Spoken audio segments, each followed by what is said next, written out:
MotoGP star Brad Binder is adding his voice to growing calls for Kyalami Race Circuit to host a Formula One Grand Prix. Now, this amid persistent rumours that South Africa will next year return to the F1 calendar after a 30-year hiatus.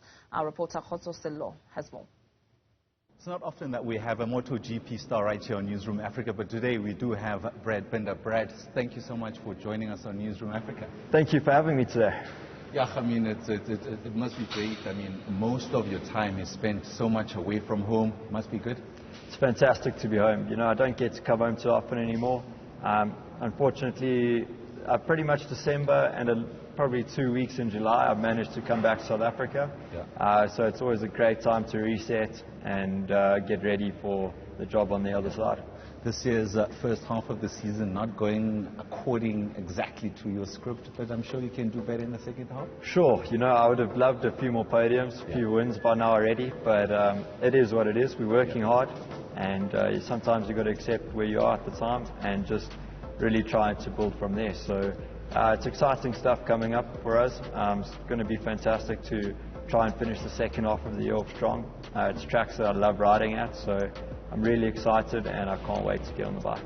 And would you say, like, you know, your experience now being on the circuit for so many years, you know, bodes well for you for the second half? Sure.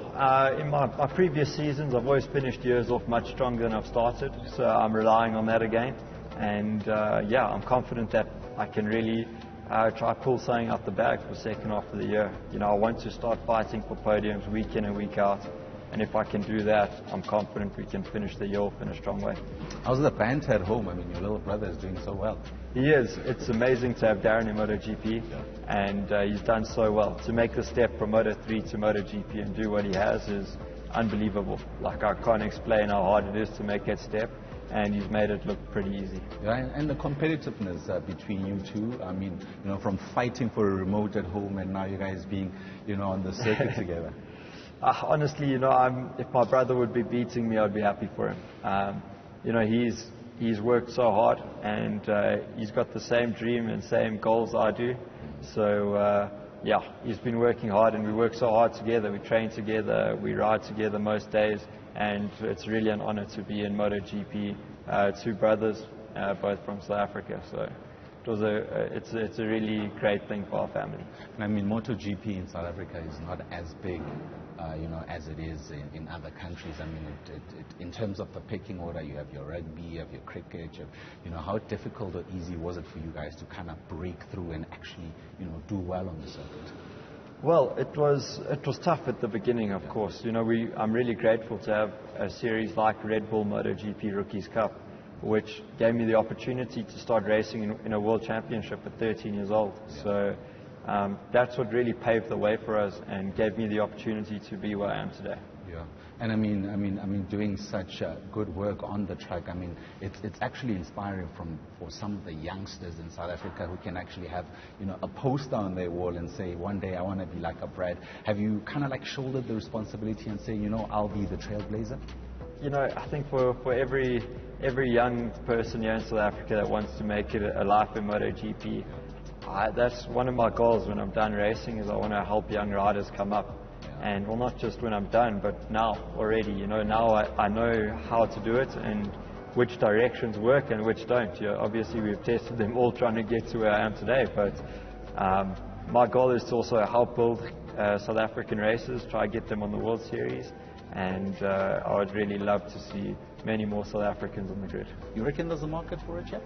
I reckon. You know, we have some really fast young riders. Unfortunately, the fields here are quite small, but definitely a lot of riders with a lot of potential. So I truly believe if we get them overseas, it can definitely try and build them for their future to hopefully make a career in MotoGP one day. And is it something that you and your team are talking about and saying, you know what, let's make a fertile environment to make the sport thrive in this country? Sure. I mean, obviously it's really difficult because it's super far away from where you need to be.